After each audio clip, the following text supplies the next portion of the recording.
Hey, welcome to How to Fix It Workshop. My name is Josh. In this video, I'm going to show you how I transform these floating shelves from a dark walnut to light oak.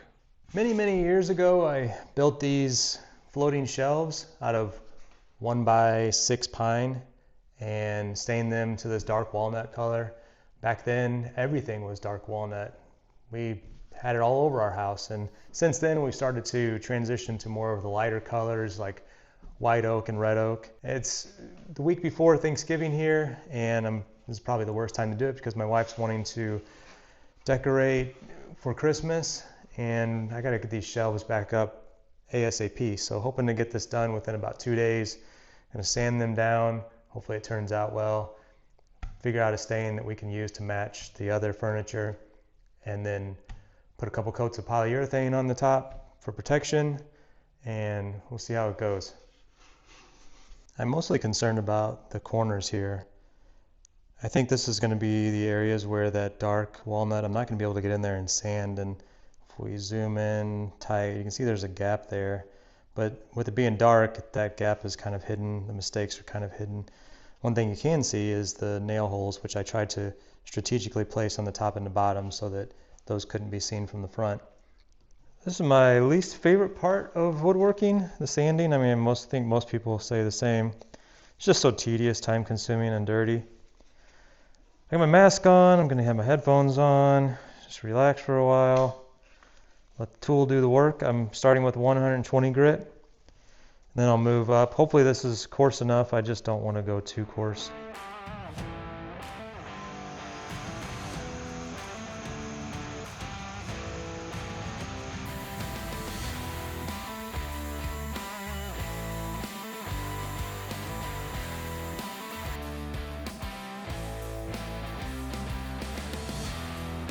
Kind of just as I expected.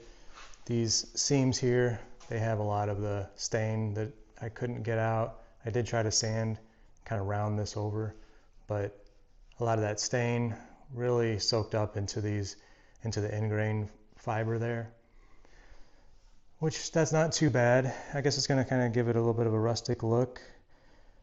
The front that's going to be seen on this one doesn't look too bad. We do have a couple of, I guess, knots in here where the stain did soak in quite a bit, and I'm not able to get that out. And then there was some kind of a blemish here where the wood was chipped and a lot more stain got in there. It's hard to tell, but you can see some of the grain still sticking around in those, some of the stain in the grain that's deeper I couldn't get out. I think that's going to be okay. For the most part, I guess it's going to be all right. Some areas are darker than others, but and here's the nail holes that are a lot more prominent now. That dark stain really hid a lot of the blemishes and the knots, but yeah, a lot more staining to go. Still got a small one over there, and then this great big, I think that guy's almost 8 feet long. He's staining that one. It's going to take me all day. After several exciting hours of sanding, here's what we end up with. Here's the 3 floating shelves, all sanded down. They all have kind of this issue going on here. A little bit of that old dark walnut that's coming through in the cracks that I just could not get out, but I think it's going to be okay. Searched around in my stain pile there to figure out what we're going to go with as far as stain, and the only thing I could find that's remotely close is this golden oak. Did a test on a piece of pine, and it seemed like it matched the other furniture pretty well.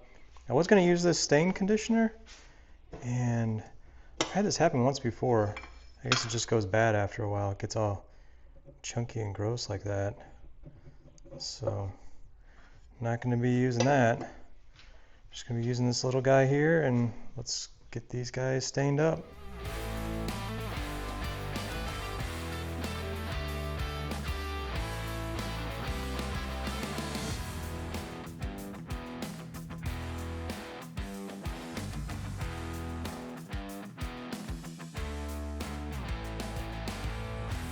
Well, it's the next morning, and these things have been drying overnight after they've been stained for almost 24 hours now. and I'm just putting a couple coats of protective polyurethane. I think it's a polyurethane. I'm just using whatever I had on hand. It's this protective top coat from when we refinished our kitchen cabinets like almost 10 years ago now. And just gonna put a couple coats on here, and probably not using the best product for this. I'm using a foam brush, but it's getting the job done. I did the first two already, the smaller ones, and now I'm gonna do the big one, which is gonna be a little bit more time consuming, but I'm gonna get this one done. I guess I'm gonna probably wait a couple hours, add another coat, and then wait a couple more hours after that and hang them up. That's what the directions call for anyway, so I may as well follow it. Hopefully this product is still decent enough. Not really looking for it to be super durable, just wanting to put a protective coat on there so that hopefully we prevent any kind of, or reduce the occurrence of any kind of like fading or anything like that, and it'll just kind of give them a little bit of a shine as well. It seems like at least once in every video I forget to turn on my mic, or I have some kind of technical difficulty. And unfortunately for this video, it happened whenever I was probably giving what I think is the most valuable tip. And that is, whenever I have a coat of polyurethane or any kind of protective coating that I am putting onto the project, I like to give everything a very light sanding in between. And this is something that took me a long time to really like figure out how important it was. So in this case, I'm kind of touching the wood here, which looks a little bit ridiculous, but on the longer piece there, you can kind of hear it just in my hand. There's a little bit of texture on the shorter pieces, and it's nice and smooth on the long one. So I'm taking this sandpaper, which is about 1200 grit, and I'm just giving everything a really light sanding all the way around, and I'm doing this in between every coat and then after the final coat as well. Just going in the direction of the grain and just making sure that I use my hand to feel out any of those spots that might not be completely smooth, and just working all around the piece until it is completely smooth. So hopefully that is a helpful tip, and I hope to have fewer mic problems in the future.